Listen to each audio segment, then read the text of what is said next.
Hola, buenas, ¿qué tal? Yo quería preguntarle un poco por cómo van a encarar esa moción de censura, teniendo en cuenta que, bueno, se diferencia de la anterior en que Santiago Abascal no es el candidato, su discurso no será el de un presidenciable, no tendrá un discurso de programa de gobierno. Quería saber si se va a centrar precisamente en estas críticas al gobierno, en las críticas que recogen en el documento de moción de censura, cómo encaran ese trámite.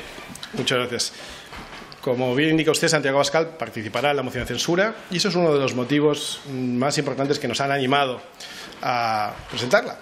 La oportunidad de que Santiago Abascal hable sin límite de tiempo, porque ya saben ustedes que PP y PSOE aquí se han puesto de acuerdo para evitar que Santiago Abascal pueda preguntar los miércoles al Gobierno, como si fuera un partido, como el partido que representa, que es el tercer partido de España. Aquí el PP pregunta todas las semanas, Santiago pregunta una vez por mes. Y eso no está en ninguna norma, eso es un acuerdo que tienen PP y PSOE. De modo que sí, creo que va a ser muy sano escuchar a Santiago Abascal hacer un análisis de cómo ha evolucionado este gobierno, esta legislatura, ya no me voy ni siquiera a la anterior, desde las maletas de Delsi hasta el caso mediador, porque es que se nos olvida. Son tantos escándalos, unos van tapando a los siguientes, que a veces resulta muy difícil acordarse de todo lo que ha pasado en estos años. Hemos hecho mención, por supuesto, a el recorte de derechos y libertades que supuso aquellos confinamientos inconstitucionales. Insisto, no inconstitucional porque lo digamos nosotros, que lo decíamos, sino porque lo dijo el Tribunal Constitucional a instancias nuestras. Por tanto, sí, es de prever que en la intervención de Santiago Abascal se haga un breve recordatorio de lo que está suponiendo esta legislatura y, por tanto, pues deje el terreno de juego perfectamente acondicionado para proponer lo que viene el señor Tamames a proponer, que le recuerdo que no es un programa de gobierno, sino la disolución de las Cortes y la convocatoria de elecciones generales. Buenos días, portavoz. El diario El Mundo ha publicado que el ala dura de Vox está en contra del señor Tamames. No sé si nos puede confirmar esta información, si existe ese ala dura y si se toman bien o mal la figura del señor Tamames. Y en segundo lugar, ustedes apoyarán, pase lo que pase, diga lo que diga el señor Tamames. Si habla de nación de naciones, si habla de que un niño en el vientre de su madre considera una hay que abortarle, cualquier circunstancia, ¿ustedes van a apoyar al señor Tamames? Gracias. Gracias. El ala dura de Vox. La derecha de Vox. Estoy mirando aquí a mis diputadas, algunas diputadas de este grupo parlamentario, estoy intentando adivinar cuál es la derecha, cuál es el ala dura de Vox, porque estas cosas solo se las puede tomar uno con humor. No cabe duda de que en España los dos periódicos de más tirada, uno de centro-izquierda como es El País, otro de centro-derecha como es El Mundo, llevan días intentando dinamitar esta moción de censura, con entrevistas al señor Tamames que parecerían indicar, según editan ellos mismos, que está en contra del partido. Mire, yo cuando le he oído en televisión, en directo, sin cortes, sin ediciones, lo que ha dicho el señor Tamames no estaba tan alejado de lo que dice Vox.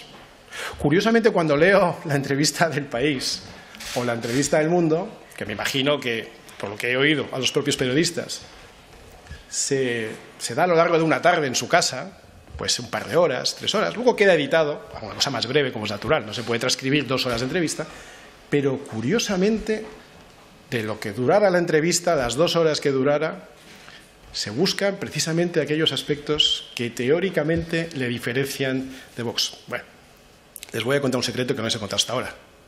El señor Tamames no es de Vox. Yo creo que esto ya ha quedado establecido.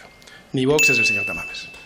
Y repito, por si no le ha quedado claro a nadie, mire, el propósito de esta moción de censura, a diferencia de la de hace 2 años, donde se presentó a Santiago Abascal como candidato, es que alguien que no es de Vox, que no concuerda en muchas cosas con Vox, sin embargo sí concuerda en una cosa, en una, al menos en una, que este gobierno es un desastre, que este gobierno hace daño a España y que merecemos los españoles que este gobierno se disuelva o que estas Cortes se disuelvan y convocar elecciones anticipadas para que coincidan en mayo. Esto es de lo que se trata. No se trata de debatir si nos gusta la moción o no la moción, si el señor Tamames sería buen presidente o no. Se trata de formular una pregunta muy sencilla. ¿Sánchez merece una censura? ¿Sí o no? Esto es todo. Repito, ¿Sánchez merece una censura? ¿Sí o no? Nosotros creemos que sí. El PSOE, Podemos, Bildu, PNV, RC piensan que no. El que no lo tenga claro, pues tiene que explicarlo, porque la cosa es bastante sencilla. ¿Merece una censura? ¿Sí o no? En nuestra opinión, sí. Pero en cualquier caso, Y pues si tienen ustedes dudas acerca del señor Tamames y lo que realmente cree, les anuncio que este jueves lo van a tener aquí, en esta sala de prensa, junto con Santiago Abascal, para que puedan preguntar lo que quieran, al señor Tamames con el señor Abascal, y se lo aclarará con todo lujo de detalles. Hola, buenos días. Le quería preguntar primero una valoración por los datos del IPC. Los precios de los alimentos siguen disparados. La propuesta que tiene Vox, hemos oído aquí esta mañana por boca de otros portavoces poner impuestos a los beneficios de las grandes empresas de distribución u otras opciones. No, por otros portavoces de otros grupos. Perdón, he entendido mal. Me estaba quedando helado de pensar que eso podía ser. Hemos oído varias propuestas por parte de otros portavoces de otros grupos. Quería preguntarle la valoración de Vox sobre el dato del IPC y su propuesta con el tema del IVA del IPC de los alimentos. Por otro lado, las pensiones, el acuerdo sobre pensiones, que van a votar cuando se tenga que convalidar aquí ese decreto con esa reforma de las pensiones. Y por último, sobre la ley Mordaza, esta mañana está reunida la comisión, no va a salir adelante. Una valoración de que al final no se lleve a cabo esta reforma, esta apuesta de Pedro Sánchez y del Gobierno de coalición. Gracias. Muchas gracias. Sobre la inflación, varias observaciones rápidamente. La primera, llevamos ya 2 años, con tasas de inflación por encima del 2%. Digo el 2% por poner un límite que se puede considerar razonable en una sociedad moderna, próspera, que crece. Por encima del 2%, las tasas de inflación son muy preocupantes y, de hecho, los bancos centrales empiezan a actuar normalmente por encima de esa tasa. 2 años. Ni Ucrania, ni Putin, ni Franco, ni virus. 2 años. Es decir, 1 año antes de la guerra ya estábamos en tasas de inflación por encima del 2%. Y el problema es que se van acumulando, la inflación mes sobre mes. Este mes hemos sabido que la inflación es del 6%. Bueno, pero es que la de productos de alimentación está por encima del 16%. Eso quiere decir que una persona que tenga un sueldo más o menos parecido al del año pasado o ligeramente superior se ha empobrecido a efectos de la cesta de compra en un 16%. Un nuevo motivo para la censura de este Gobierno. Pensiones. Mire, en España hay un problema relativamente sencillo y complejo a la vez. Es complejo para gente que no entiende mucho matemáticas como Podemos, pero es relativamente sencillo. El sistema que hoy tenemos no se sostiene en el tiempo. A la gente que encanta hablar de la palabra sostenibilidad, pero esto no es opinable, esto es matemático. Esto, si uno mira la pirámide poblacional y entiende cómo funciona el sistema de pensiones, comprende que tal y como está diseñado el sistema, hoy no habrá pensiones mañana. Veo aquí que son ustedes casi todos gente joven, por ese adelanto, que como no se reforme de manera estructural el sistema de pensiones, ninguno de los que están ustedes aquí, ninguno va a tener una pensión. Dicho eso, creo que todos, izquierdas, derechas, centro, arriba, abajo, queremos que haya pensiones para los pensionistas actuales y para los del futuro. Y eso requiere una de dos.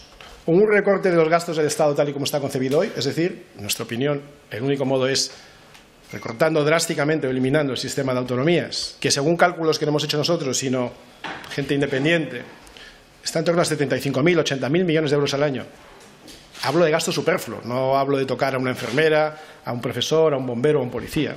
Gasto político, que si mañana desaparece ningún ciudadano se da cuenta. O eso, o disparamos los ingresos, que a su vez se puede hacer de 2 maneras, como hace este Gobierno, extrayendo impuestos, cotizaciones, imposiciones de la economía actual, que está debilitadísima, o haciendo que la economía crezca mucho. Lamentablemente este Gobierno, como casi todos los gobiernos de izquierdas, han demostrado que no saben hacer crecer la economía, porque a la izquierda lo que le gusta es pensar cómo distribuimos la tartita que tenemos. A nosotros lo que nos gusta es pensar cómo hacemos crecer la tarta. Y luego ya hablaremos de cómo se distribuyen los pedazos. Con este Gobierno todavía no hemos recuperado el nivel económico previo a la pandemia. Por mucho que la señora Calviño les hable de crecimiento, todavía somos el único país de Europa que no ha llegado a ese nivel de crecimiento. Y si España no crece, y si España no genera riqueza, y si España no genera ingresos, el sistema de pensiones, por mucho que intentemos cargar ahora a las empresas y a los cotizantes, a los trabajadores con más impuestos, no va a haber pensiones. Pues podrá haber 1 año, 2, pero dentro de unos años no habrá. Por tanto, lo que hay que hacer es recortar el gasto superfluo y generar más ingresos, no por la vía de subir los impuestos, que es lo que está haciendo este Gobierno, sino por la vía de favorecer el crecimiento económico. Y les recuerdo que los gobiernos no lo generan, lo pueden destruir, pero no generan crecimiento económico. lo pueden favorecer. Pueden poner reglas de juego para que los agentes económicos, los autónomos, los trabajadores, los comerciantes, los empresarios, las pymes, las grandes empresas, creen empleo, creen riqueza y luego, por supuesto, paguen sus impuestos. Con este gobierno no hay manera. Estamos viendo lo contrario. Las empresas se van o cierran, los autónomos se escapan, tenemos menos autónomos que antes de la pandemia, en fin, el auténtico desastre. Y lo último, la ley Mordaza. Vox ya ha dicho en la comisión esta mañana que cuando dependa de nosotros revertiremos cualquier ataque a la libertad y cualquier ataque a nuestras fuerzas y cuerpos de seguridad de Estado y, por tanto, la posición es clara y contundente. Y última pregunta.